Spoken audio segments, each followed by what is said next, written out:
So, hi for the special edition of 2021 20th birthday celebration of Wikipedia in 2022 and on 21st birthday.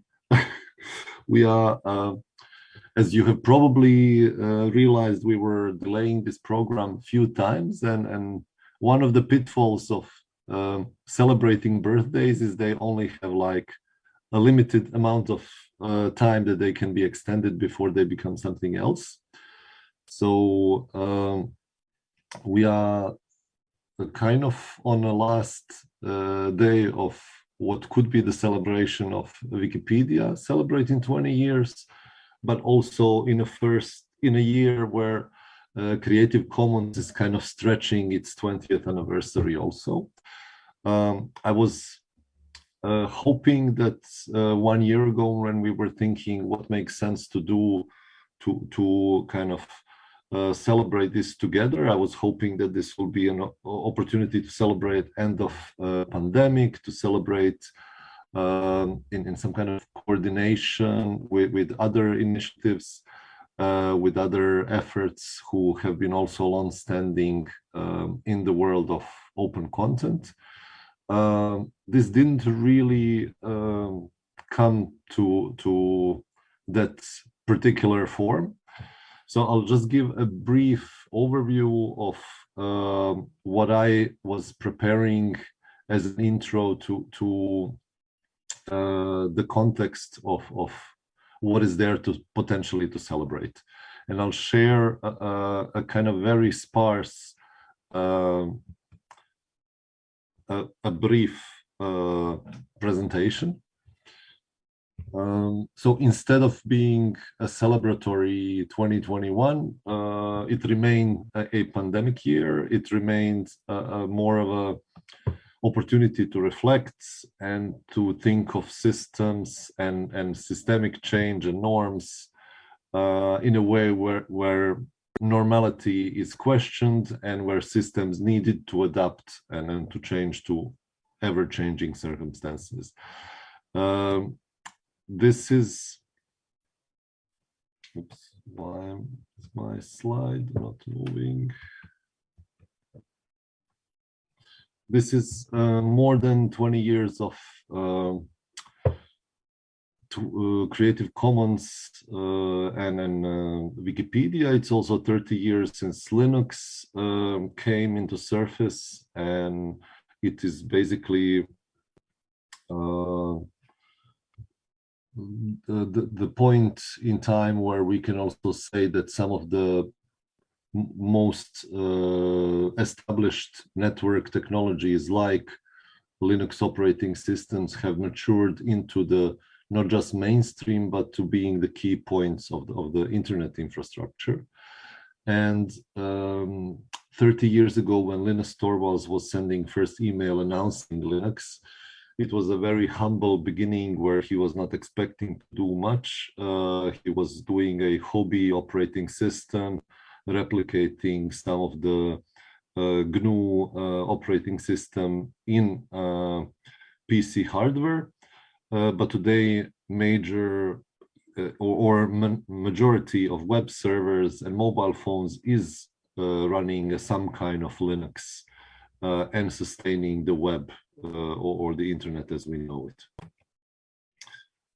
It's also 25 years of archive work. It was also a kind of hobbyist, ambitious project of archive, as many web pages at the beginning and later all kinds of digital media that needed saving, all kinds of analog media that needed saving through digitizing, and it became one of the most prominent projects of, I think, humankind in a way that not even its founder was thinking in the beginning when starting an archive of just digital web pages.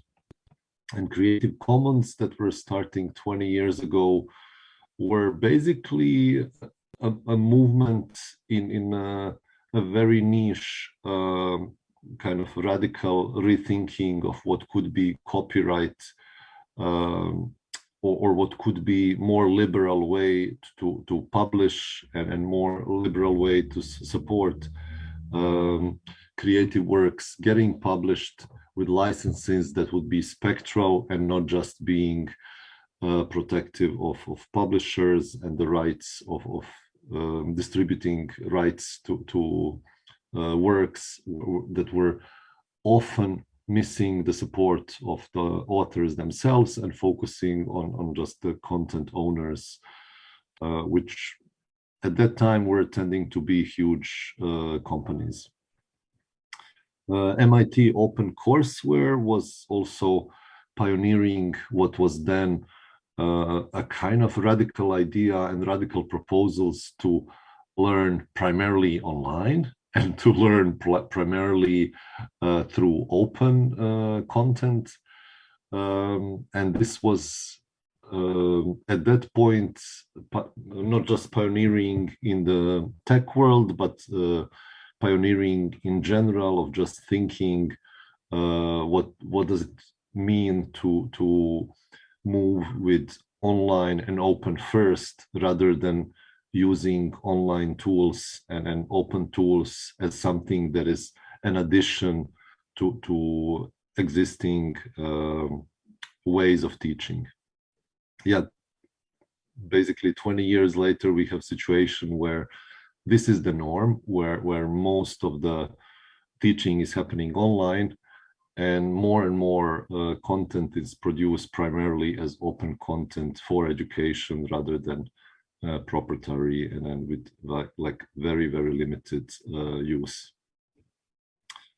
And Wikipedia, the last of these big projects, maybe came from, I would say, even the least ambitious niche of just doing encyclopedic content online. It was primarily focusing on formats of what used to be classical encyclopedias in kind of participatory ways, trying to include more human knowledge that could fit in a paper versions. But soon it not only multiplied in a way that it was bigger than the paper versions encyclopedia, but it also diminished the need for other encyclopedias in a way that younger generations would now think Wikipedia as being the primary form, the primary format for encyclopedic knowledge, and everything else being following or being traditional and conservative compared to what they are accustomed to. So I will stop sharing, and I hope at least some, I got messages that not, I got messages from two of our guests that they didn't join. One of them is from Multimedia Institute, Tomislav Medak, who was one of the, I would say, primary pioneers of Creative Commons in Croatia, who was co-hosting iSummit of Creative Commons and Wikipedia and other movements in Dubrovnik in 2007. And the other, Alexander Baracic, on Creative Commons Austria, who basically 20 years ago was doing first major open content archive in Austria, serving radio stations primarily before we had the explosion of podcasts and online publishers. Yeah, as I was announcing before, Alexander Baracic, a dear friend from Austria, who was part of these struggles over open content very early on. Also, we met more than 20 years ago. Yeah, and First time he was working as a Radio Fro manager or just journalist at that time in Linz, which is one of the many community media in Austria that actually works and does innovative work and not just being in this suppressed minority diversity niche, but also was working on developing technologies, which for us, coming from more alternative and less recognized field, sounded really impressive, and it was impressive. And maybe you can tell us something. How does it feel for you to talk about what you were doing 20 years ago, and where are you now with the work that started back then, or if you are anywhere close and around that work? Yeah, hello, Željko. Thank you for the invitation, and congratulations for your 20 years, actually. And I remember first we met at the Ars Electronica in Linz, but then you invited me for the Art Server Unlimited 2 in Labin. Yeah. Labin, yeah, which was great. And it was actually 9/11, so it's the clear I didn't see the pictures for 5 days because I was in Labin. I had no TV set and was not interested in it at all, and couldn't believe what was happening, actually. Yeah, at those days, we started to do what we now call a podcasting platform, the Cultural Broadcasting Archive. I'm gonna put the URL in the chat, which is cba.media, which initially had the functionality to exchange broadcasts between public access radio stations in Austria and also to some degree in Germany, and more and more got the functionality as a podcasting, even the name didn't exist at the time, but that people could listen to shows that they were not able to follow because they didn't switch on the radio at the correct time. Or so this is what we started more than 20 years ago, and now we have more than 120,000 shows. Most are around 1 hour, and there are 14 radio stations in Austria who are frequently pushing their content, or actually the users of the radio stations are pushing the content on it. And what I can announce is that in hopefully 2-3 weeks, Hungarian version will go online. Ingo, our CTO, is actually working hard on it, and Civil Radio, which is a public access radio station in Budapest and lost the license last year, now is gonna joining CBA, and we do our own front end for the Hungarian friends, and hopefully other public access radio stations will join. And yeah, we are also discussing a Croatian version, not only with Željko, but also there's a Croatian, so-called minority in Austria, which might be interested in this as well. So there's also a radio station. So yeah, these are the things we're currently working from the scope, and trying to go also to Germany and give the possibility to others to use the technology as well. And what was maybe unique about work that was happening back then is that there was no clear separation in between what is, at least for me, that was a super important thing to observe, was there was no clear separation between what is considered experimental technology development and what was like content production.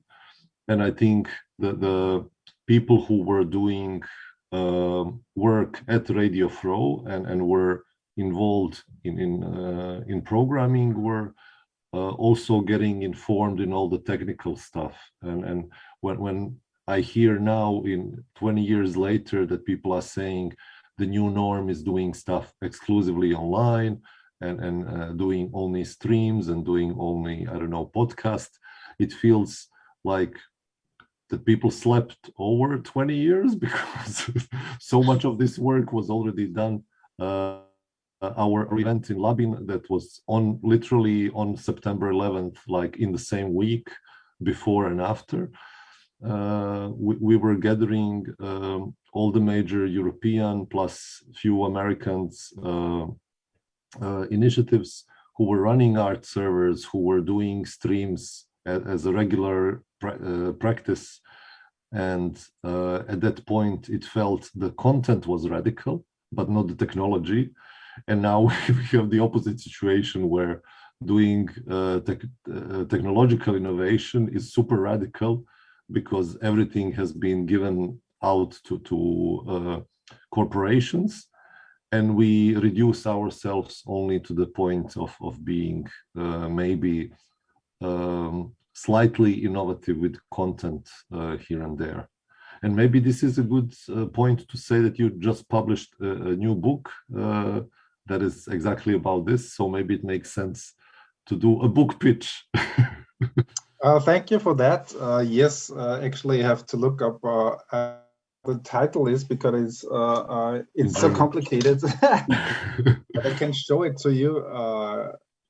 A little bit further because it's too blurry if it's too close. It's too blurry. Here it is. Nice. Building a European digital public space, and the subtitle is Strategies for Taking Back Control from Big Tech Platforms. So this is something I'm working on, a topic since 2018, where we had our first conference on that. And actually, this is the idea to how to develop a strategy for digitization of broadcasting, where it's unclear if broadcasting will stay at all. So it's the linear program and how to develop that apart from say YouTube and Facebook and etc. So the main message of the book is then to say, look, we think there is an alternative for us to do here in Europe. We can do this and to discuss concepts how to do it. In a short 2 sentences, maybe the idea would be there are actually European infrastructures there, and the idea is to do with a federated system to work with own infrastructures and to combine it to a network somehow this way. So we have one project running now, which is called the European Cultural Backbone. We got the funding from the European Cultural Foundation for that. And here we, from the Cultural Broadcasting Archive, then there is a sister organization in Germany from the FAN and colleagues in Barcelona and in Ireland. We working on a replication engine to replicate metadata so that we can then refer to content from the other platforms as a first step to combine these platforms and to share audience. This is the bigger idea then. So the beginning would be a combined search functionality, but then we also want to go into the direction of recommendation system, and a lot of the ideas of the European Cultural Backbone is described in one article in the book, and I'm gonna also type down the URL for those who are interested. It's I have to do the. You can show it on a screen through screen share. Yeah. because only people in Zoom can see URL and others on Facebook cannot see it. Okay, okay. Oh, Can you super. see it? Yes. Yes, yes. So here's the front page and the URL. Can you see the URL as well? Not. Yes, actually, yeah. Yes, here's the URL, and I'm gonna post this in the.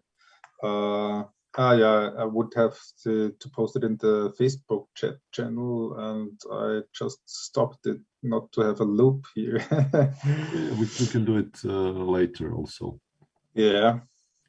But great. Yeah, this is what I'm currently working. There are also colleagues like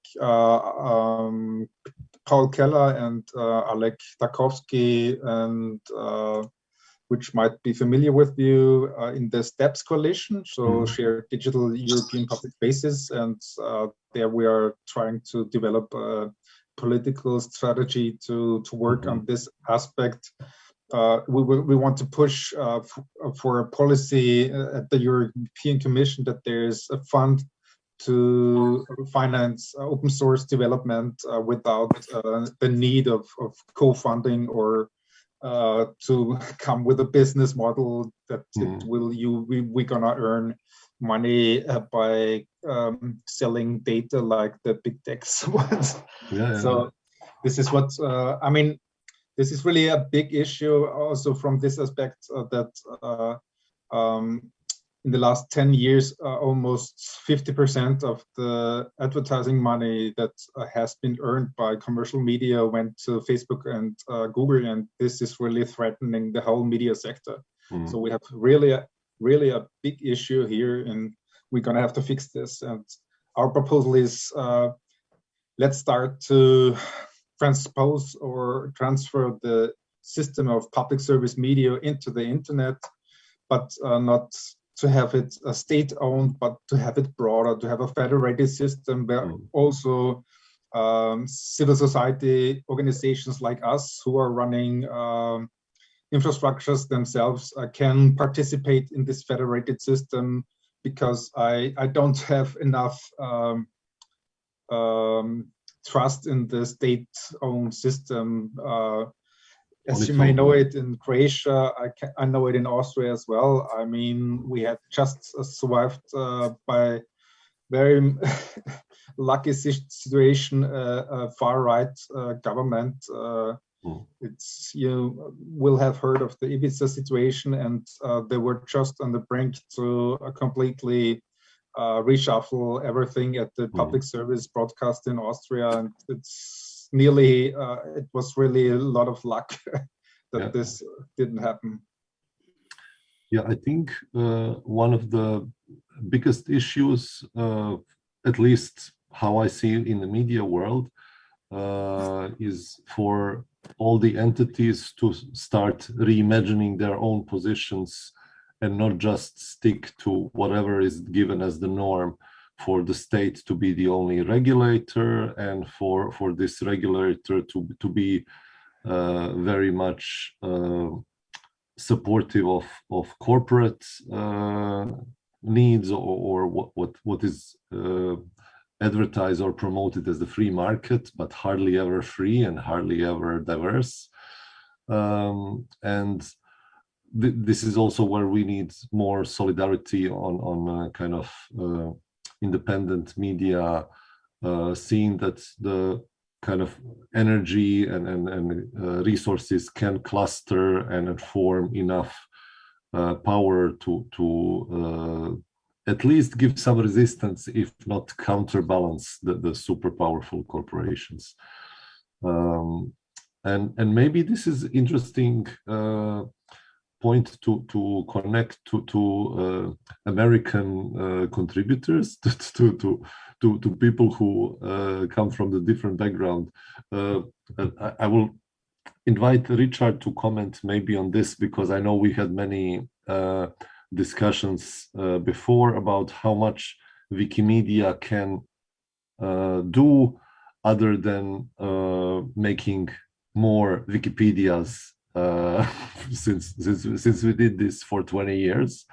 what else makes sense to do in a world where Wikimedia Foundation is obviously one of the strongest players in the field, where they have prominence through the Wikipedia website, where they have resources to support open source solutions, to establish services, but they are kind of reluctant in taking much of these tasks outside of the immediate needs that they recognize. Richard, Sure. Hi. Can you everyone. comment maybe on this Yeah, sure. from the US perspective? Happy Wikipedia Day, everyone. This is Wikipedia Day 21, the 21st anniversary of Wikipedia. We have the comment from the US, come to you from New York City, user Pharos on the different projects. I do think that it's in some ways we've had to be a conservative project when we started off, proving ourselves as an encyclopedia. To use the Anglo tradition of the Encyclopedia Britannica, we had to be as conservative as stayed in many ways as the Encyclopedia Britannica to get traction, or to or even to have a proper model for ourselves. And I think it's we introduced the theme of turning 21 years old. 21 is a very big year in the United States, because it's the year that alcohol consumption is legal for young people. And so we have a good mix. I think we have a good mix among Wikimedians that I've known. Sometimes I walk around with Wikimedians, I hang out with them, among people who like to follow the rules and people who like to break the rules. Even just like crossing the street with Wikimedians. We have a very high preponderance of people who both like to wait until it's exactly proper to cross the street, and people who just run completely ahead. And I think the Wikimedia movement is a good Hegelian synthesis of that, in terms of our following rules and breaking rules. I think there are some go ahead. There are some opportunities to innovate, and I think that one of them is to realize that we are the major, actually, I would say, the major nonprofit tech organization in the world, and to realize that there are major deficiencies with things like Facebook and Twitter and Reddit and all those other things, and I think that just to support our own communities, we should have more of these social tools. I started a page on MetaWiki, which Meta has now been appropriated by our arch rival, but Meta is still there, and it's everyone's favorite wiki, called the Wikimedia Social Suite. Encourage people to put their floss program, their floss projects and other proposals for stuff, some of which are hosted on the Wikimedia services, some of which are not, and just to sort of create some tools. And I do think we have a place in the larger ecosystem, and we shouldn't be afraid to be to centralize, to decentralize, to be sort of a hub that's useful to the larger internet. Yeah, one thing that Richard didn't mention, he is a kind of a cornerstone of New York Wikimedians, as being one of the most active and most engaged people in the Wikimedia world in general, but also working kind of bottom up in a local community. And for Alexander and me, who are coming from tactical media scene and from like community media backgrounds, I think New York was kind of a special place in 90s and early 2000s, with so many things being so provocative and advancing, even from looking at like was it Paper Tiger TV channel and like these media outlets that were using the last mile rule, or what was it called in the US, where cable providers needed to give access to community programming. Public access programming. Yeah, public access programming. And this was so super inspirational in 90s, because we didn't have these histories and also some of the radical ideas about hacking and organizing first art servers, our ThingNet being the first art server from New York, but then also replicating in Austria, replicating in Germany, and kind of spreading this idea of nodal organization across the world through being a kind of online art server with like very specific political agenda of promoting digital zapatistas and like much more radical content that we could think these days emerging so easily. Maybe it makes sense to go back 20 years ago for you, Richard. What were you doing 20 years ago before Wikipedia existed? Okay, well, 20 years ago, I was 18 years old. So I can date myself exactly. I had just graduated high school. I went to high school in New York. We just had the September 11th attack, so I was in my first year of college. It just actually was like the first month of college, and I was in Albany, New York, which is the state capital. So I was, you know, I was a little bit out of New York City, which is unusual for me. It was a bit of a trying time, you know, sort of thinking about, you know, what was going through my country and then the world at the time. Of course, Wikipedia started in 2001. I didn't discover it until a few years afterward. And it was sort of, you know, it was a good way to get a sort of a grasp on the world, a good intellectual outlet, a good social outlet. I mean, I do think that, you know, and some of the energy, I guess, I didn't experience maybe the 90s tech scene or whatever, the 90s tech media scene in New York as much. We got some of the later the 2000s stuff, but there is a certain value to the social infrastructure and the social communities that we got from New York and, you know, in general. And I do think that the social infrastructure has been underinvested in the Wikimedia movement. We had people, you know, I don't mean to besmirch the logical arguments, which are valid in terms of how much, you know, money people spend on how much carbon resources go to, you know, say global flights or things like that.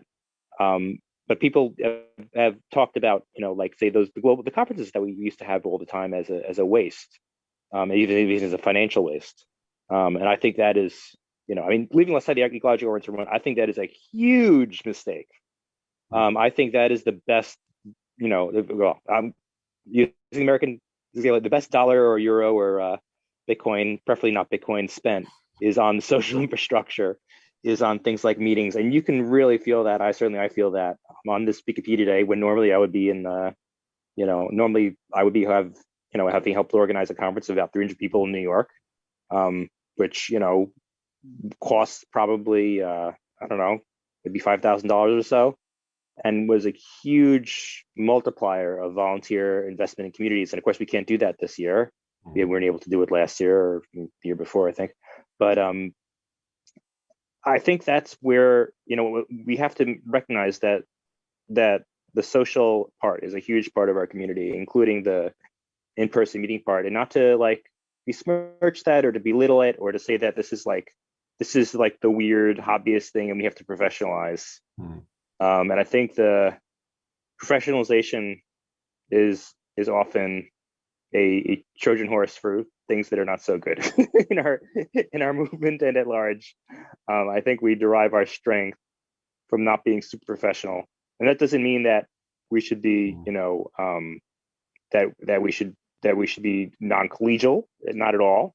It doesn't mean that we should be, you know, inappropriate or unorganized. But I think that, you know, sometimes professional values come at the detriment of community values, and we should see that we're basically a community project, and build on that. And hopefully, you know, with the natural experiment we have in the world, we can see some of the social values of what has been missing and reinvest in that. That's why my plan for this summer, assuming, you know, things get a little bit better in terms of COVID, is to host a Wiki Woodstock in upstate New York, and to bring together 3 days of peace, love, and free culture in the woods a little bit north of the city, and get some cabins and tents and and see if we can make a real building on the social movement aspect. Yeah. Going back to Creative Commons perspective, maybe Tomislav Medak from Multimedia Institute can tell us something. Because he was the pioneer of Creative Commons for Croatia, and he was one of the, I would say, key people in not only doing local work, but kind of keeping in touch what is being done internationally. He was involved with translations of and localizations of the Creative Commons licenses. And Tomislav, maybe you can comment on where was Creative Commons 20 years ago and where is it now? Because I remember that it came from a place that was very referential in terms of legal relevance, but it was, I mean, just coming from Lessig, who was already kind of academic authority, made a huge difference than what Wikipedia did, where basically project came out of the kind of hobbyist and entrepreneurial incentive. So it was totally different background and field. Do you mind commenting or saying something? How did you came around it? Okay, so to comment quickly, I think for us in Zagreb, two things converged. One is that we have started working with a meet space called Mama, where many people coming from various technological contexts were coming together. Mama, You were. And we had a community of people there doing music. And at the time, there's this period around 2000, 2001, we're becoming increasingly interested in how do we organize collective production with no property, with no intellectual property, partly inspired by socialist legacy of societal property, something one could compare to the notion of the commons in broad sense. And out of that, we have created a free music label called Igobul Bits, which was at the time fairly successful for Croatian context. It was the early days of music producing personal computers, and people were making huge inroads into styles of production which weren't so present at the time, even being featured on Top of the Pops, etc., etc. So it was a fairly successful project with some 50 acts, and to support that sort of collective cultural production with no property or exclusions of property, we have taken on GNU General Public License as the license of free software, which instituted a form of collective production with no exclusions of property. And we thought like this is a good template to think more generally in how do we decommodify cultural production and collectivize it. So there was kind of one side of the story. The other side of the story was that in many ways, the evil force in the computing world of early 2000s was Microsoft. And as you will probably know, Lawrence Lessig at the time was in charge of a large antitrust case against Microsoft. And well, being involved with that, he came up with the idea of creating Creative Commons, and that immediately resonated. So we have, as soon as Creative Commons licenses came out, gotten in touch with Creative Commons as an organization, and as soon as they proposed to localize the licenses in jurisdictions across the world, we have moved on to do so for Croatia, working also with a number of Creative Commons projects in the countries of former Yugoslavia, who also have followed suit after us. So in 2005, we have localized licenses, and we have been sort of fairly active in the whole free culture scene at the time, which included also Wikipedia. So that was kind of context. Over years, things would change. We have become somewhat, I wouldn't say disillusioned, but we understood fairly quickly that the form of private copyrights reform in the form of licenses was not really changing structurally the system of cultural production. So we have moved on and started to look more toward the vernacular practices of sharing, and from the perspective of regulation, it's piracy, but fundamentally it's a form of commoning culture. And since we've been working a lot around piracy, primarily book piracy, building infrastructures for sharing, primarily text, and running a shadow library called Memory of the World. So that's kind of the story of the early nodes. So I guess 20 years ago, how we came to Creative Commons and free culture, how we, in a way, moved on. Thank you. I think for people who are looking at exclusively legalist perspective on what can be done and what can be done through doing policy work, maybe these kind of cultural practices seem at odds with what free open source software was doing 20 years ago. But actually, I think it got complicated very early on. I think when discussions about copyright and limitations of digital rights management systems and access were criticized. Was it already in late 90s, early 2000s? These points were being discussed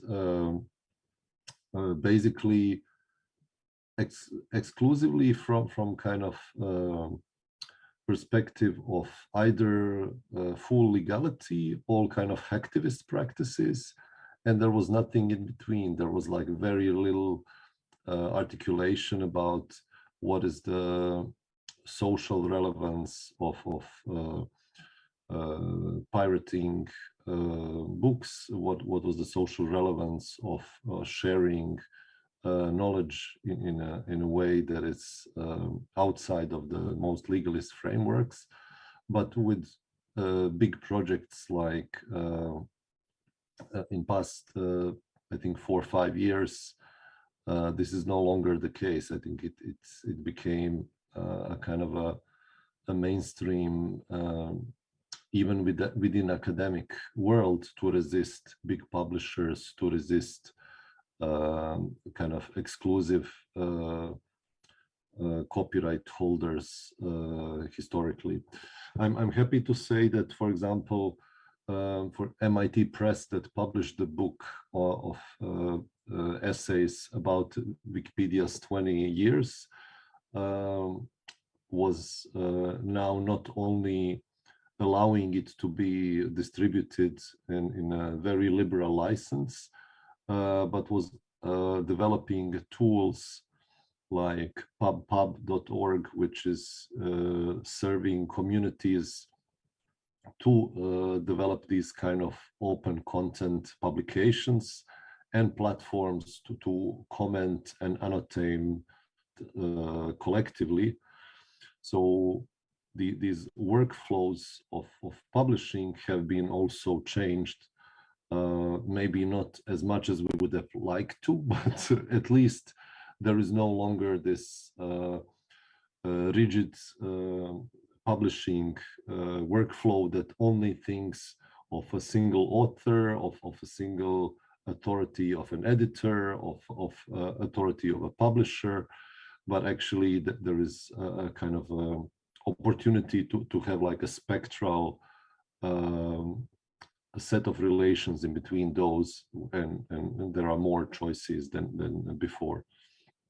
Alex, maybe not to spin too much around with all of these topics, one super precise question: if your project and current work succeeds, where would you want it to be in 10 years? In 2030? I'm asking this as a tricky question because Wikipedia, actually Wikimedia movement just did 2030 strategy consultations and developed some kind of direction. I'm not saying it's finished or perfect or operational already, but there is some sense of direction in where it could go. And I know Creative Commons did something for 5 years in advance internationally, and I'm sad that Alec couldn't join us because he was working directly on this. But for your own project, where would you want to see it? Which space to take in 2030, or some other year? But yeah, I mean, we're gonna see how long it takes and if we will succeed. I mean, currently there is apparently some awareness amongst policymakers in Brussels that something has to be done, and yeah, there was this whistleblower, Facebook whistleblower in the parliament there was a hearing. There are now the Digital Services Act will be discussed in January, or is now discussed in the European Parliament, and apparently there's really awareness and also some sort of willingness to do something. So there have been bigger calls for developing European platforms, and this year it has been said that there will be further calls, and we're going to apply, and if we're going to succeed to get substantial funding, our goals would be then to establish a platform that is a federated system, so that offers civil society groups with their platforms to join us, to make our platforms as big enough that we have language versions for all spoken languages in Europe, and also to have done some sort of machinery to enhance a discussion amongst the civil society or people living in Europe. So this is what the Commission wants to see now at the applications, that there is a workflow that you put in content, and there are automatic translation engines, there is speech-to-text engines, etc., etc. So essentially you pour in something, a piece of content, and then can distribute it in 28 languages, and this have also your distribution machinery over various platforms that are locally or regionally or on a state level established and have their own networks. So that this is what we want to establish on a technical level, and also on the journalistic level. What I really would like to do is to set up some sort of consortium or a journalistic group that can somehow follow the debate in Brussels. That's, for example, when now the Digital Services Act, there is a group of journalists that are following the debate and can then for a discussion bring forward then content to have it then on the civil society levels in the different states. So we have now a situation, for example, when you compare the copyright discussion we had in Europe. I mean, the whole media sector was biased. You could not discuss freely about upload filter. You couldn't discuss about the new press levy because they had their own interests, and it was the whole media sector was biased, and it was essentially the France music press and the German press were able to push this forward and have their results that they wanted. This was the deal then. And this is incredible. We have a media situation that you cannot discuss something like that independently on a larger scale. And this will be some sort of goal for me to break these monopolies that still exist, and to have some sort of possibility to have a civil society discussion on that you can roll out on 28 states.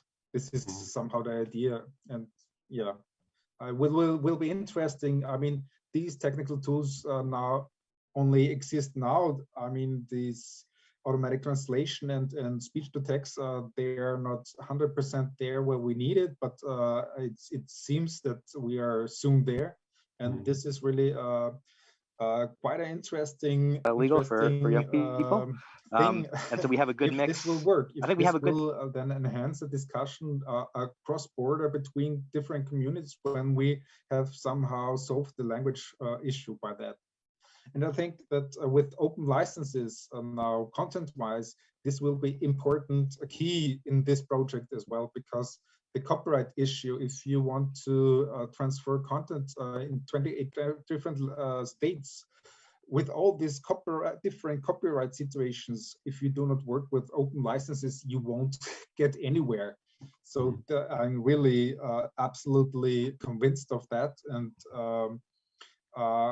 I can also see that, I mean, I'm working for a research institute, and can see how in the last 5 years, the policy of the European Research Council concerning open access got stronger and stronger. And this is really a big success, that the necessity in Europe to get substantial funding from the European Research Council, for example, you need to publish it with open licenses. I mean, this is standard now, and this is really a big thing. And I think when this will have swapped outside of the scientific communities, I mean, the people that have been studying and learn it, that it's essential that you publish this with open licenses, and also that, as you mentioned before, that they are fighting now the big editors and say, at least I want to have also as a second way, it's under open license. This will take further years, but I think, I mean, the idea is so good and so convincing. I think it will succeed. So I have a good, yeah, I'm optimistic that some things will improve. I have to say, in relation to what you were saying now, one of the most inspiring moments for me within Wikipedia world, and I'm not encyclopedic enthusiast at all. I'm more like a wiki enthusiast who is involved in Wikipedia worlds. Was blackening Wikipedia when they were basically deciding, okay, we will black out for one day to make a point about rights and regulations, which for this relatively, as Richard said, mixed crowd to reach some kind of a shared vision that there should be a protest sign was kind of inspiring, because it's not only about content, it's also about modalities of work and access. And yeah, one good thing is that aside from Wikimedia Foundation in San Francisco, there is also incentive to do more Wikimedia work in Europe now, finally. Richard, can you contribute to this vision? Someone just pointed out to me that apparently we're also reaching the 10th anniversary of the blackout. It was exactly 10 years ago in like a couple of days. So that's pretty significant. We should celebrate that. I think we should celebrate that too. Yeah, that was quite an achievement. And I remember I participated. We did have a protest in New York I went to for that law. It was really to American legislation. So we had a protest in front of our local senator's office in New York. Probably the only specifically Wikimedia protest I went to. But it was interesting experience. It was obviously it had to draw out a whole lot of people with very different perspectives in the Wikimedia universe. There was a big, complicated, question, RFC about it. But I do think it worked. It seems like it worked. It got a lot of people's attention. It showed us, in a positive light. I mean, I think like the public responded positively. They didn't see it as we were doing a partisan thing. At least, in the United States, it focused toward the United States because it was based on American legislation. But I think people responded to it positively. I mean, it was a little bit of a different political environment 10 years ago than it is now. The United States is increasingly partisan in some ways. I wonder if it could work today. One thing that I would note is that at the time, this particular piece of legislation was something where Wikimedia and big tech were in alignment on. So the big tech companies and Wikimedia communities and free culture communities generally were on the same side for this issue. And I wonder if we could take a similar stand, but we're not on the same side with the big tech companies and with some of the more powerful players. And in some ways, we're more aligned with the big tech companies now than we were then. And I wonder about what would be the next step. We did discuss, at the time it was a very big step to make. We didn't, we wouldn't want to do it very often. When, we hopefully won't do this. People said, oh, we're going to do this every year. We're going to do this for every issue, every social issue that comes up in the world where there's some injustice. We're going to put a black in Wikipedia, and it's going to be, the boy who cried wolf. I don't know if that's a universal European myth, but but it, that was a certain threat. We haven't done that, I think, fortunately. But we probably, at some point, it is a tactic that we might consider using again, and we might want to consider what circumstances it might make sense. But it was definitely a seminal moment for the Wikimedia movement, certainly in the US. Even if it's not so radical that it's a blackening of Wikipedia, then it's at least like few shades of gray it becomes a prominent topic in media, even if it's not. And I guess maybe the most significant other thing, I guess, would be some of the stuff that was done around Turkey. Maybe some of the publicity / black. I don't know if there's blackening, but some sort of like censored. I think wasn't there a censored. There was like a censored bar that they put over the logo on Turkish Wikipedia, I think, for a little bit, or some other languages. So sort of as a statement of protest. Some other language editions have done things like that in the past. We've had general social statements from the Wikimedia Foundation occasionally, but they usually don't take sort of that more direct wiki focus. And I wonder if there would be ways to tie these things together more as something that the areas where we can do the most direct good in terms of social issues. What is the thing you would like to see in 10 years to be a successful endeavor of Wikimedia movement? I'm not in terms of the reaction and the protest. I'm not quite sure. I mean, I guess it would depend on. It might well. I mean, I guess to some extent, the Wikimedia Foundation is still seeing things from the U.S. perspective, and we'll see. Well, whatever crazy laws or political movements you might see in the future could potentially influence that. So something in the next 48 years in the U.S. certainly might happen. As if there might be increased threats to sort of the free internet. But I would also like to see more proactive things in terms of looking at things like social media, and the tools of social media are not so expensive. They're not like everything that requires hundreds of millions of dollars. And I do think that people are especially, I mean, I'll speak for my country, people are looking for forms of social media that are not fires, that are not like designed to amplify the most extreme feelings in every given moment. And I think that Wikipedia and Wikimedia has a justly deserved reputation for for not being partisan, for not being extreme, for being about giving people facts and trying to do that in an approachable way, and not we don't have the commercial incentive to make people angry all the time. I mean, it's okay to be angry. It's okay to be angry sometimes. Sometimes it's appropriate to be angry. But I think that, more than anything else, and it's not necessarily out of design, it's because they have the commercial incentive to make people angry all the time. And sometimes people have good reason to be angry, but it's a bad thing for society. As we've seen in global politics with various populist movements, as we've seen in reactions to the pandemic, it's not a great thing when your society is operating in a commercial incentive to make people angry and hating each other all the time. And I hope we can do something about that.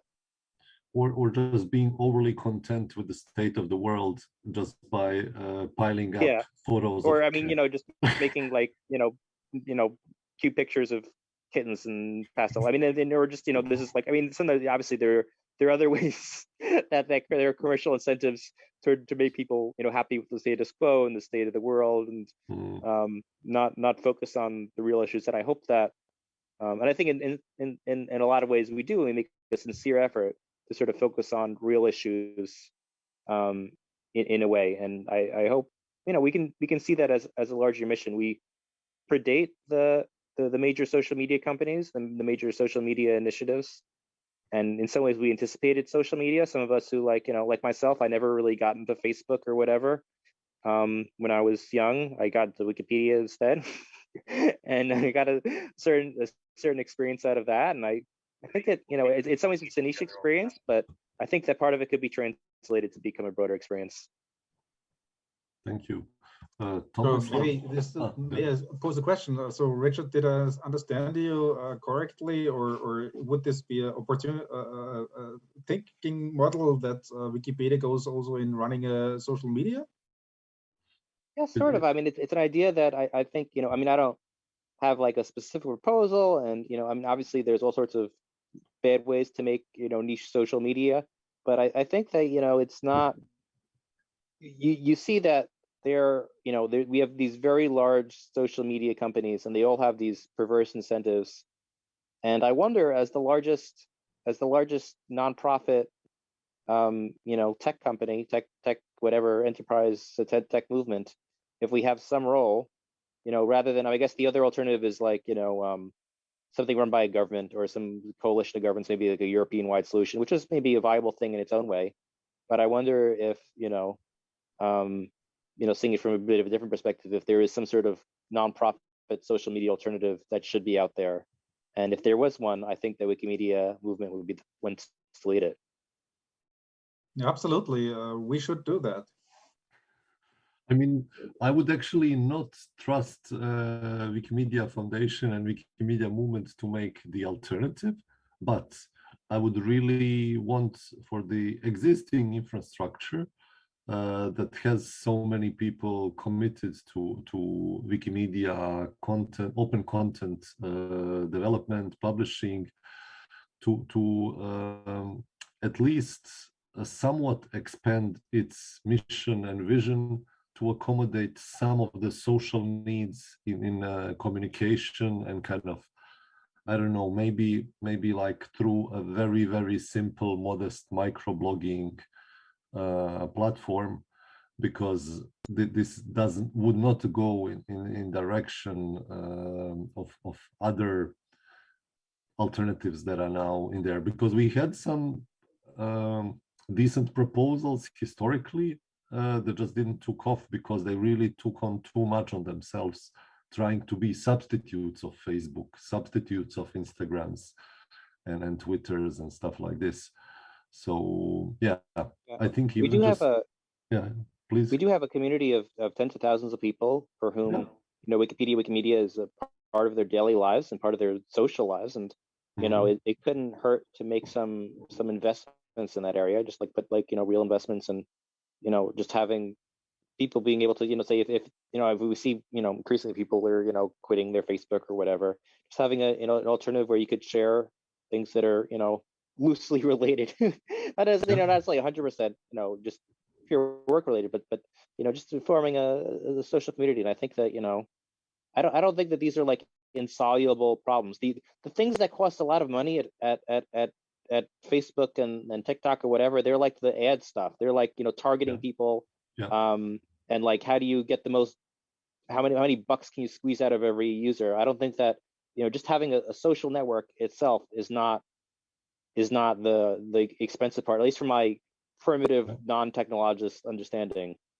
And the other thing, the focus of all of this being mostly on visual media, like exclusively video and like images, while Wikipedia is primarily text-based and then somehow amended with other media would make it a bit different in terms of feeling of quality and like sense. I think just going with a focus on text and audio rather than video makes huge difference in what atmosphere you set, and also what kind of hormones you trigger.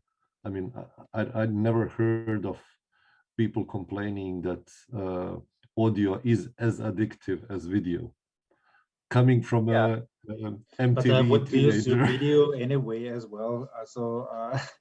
But I mean, I think if we in the scene of Wikipedians, Creative Commons, and public access media, etc., if we just agree on a specific channel and have it then have a federated system and have a good governance system where we organize the moderation, which I mean Wikipedia is a really good example that a community moderation can work. I think this is really the right push. I mean, we discussing in our project is one part to have a social medium to have also an alternative, not only for platform exchange, etc., but also for I don't like to say audience because it's more the producer or thing that I'm pushing for, and I would be happy if there would be an initiative from Wikimedia where we could then join forces and do a federated thing. Yeah, I think we should make efforts to inform all sides of what could be done or what should be done sometime soon. Wikimedia Foundation has a new director that basically took over the new CEO positions now just 2 weeks ago. So we have a kind of unique opportunity where new people are also coming into a lot of high-level so-called C positions that I think a more radical proposals, and this is kind of a radical proposal for classical Wikipedia people, can be examined, can be looked into. Thank you for joining. I'm sorry that we were not maybe super focused at the beginning with all the technical glitches, and then with few people being stuck behind the bars. Tomislav is unfortunately busy with his environment, so we have limited chance to talk to him, and he is actually doing amazing work through his PhD on the topics that relate to greater issues of how technology and climate change and influence each other, and we should think of a way how to maybe discuss this outside of Zoom calls, and have some kind of a more sustained discussion that is not requiring everyone to be on a weekend evening behind the laptop at the same time, especially across so many time zones. I appreciate Peter for joining us at early morning. I think, is Peter on the West Coast or East Coast? I forgot. Anyway, we'll leave it at this here. If you have something you want to close with, you are welcome to. Alex and Richard, is there anything specific you would want to say still? I wish you a happy Wikipedia Day, and I welcome you if you want to edit the Wikipedia Day page on MetaWiki. It's I sort of declared it the article of the month for editing for the Wiki Glossary Initiative, although I haven't done much work on it. But if anyone wants to share about your Wikipedia Day traditions or what you've been doing for Wikipedia Day over the years, doesn't have to be this year, feel free to edit that. Super. Alex, what should we hear from you? What is worth sharing for the end still? Do you have a closing remark? Yeah, I mean, if there are people out there from Croatia that would be interested to use or get involved in such a platform project, I'm happy to invite you and join us at the STEPS group or with our cultural broadcasting archive, and would be great to get in contact to and get content from inspiring content from Croatia, actually. Super. And thanks for the invitation, and happy birthday, and thank you for joining, and have a good weekend. Thanks. Bye. Ciao. Bye. Thank you. Ciao, ciao.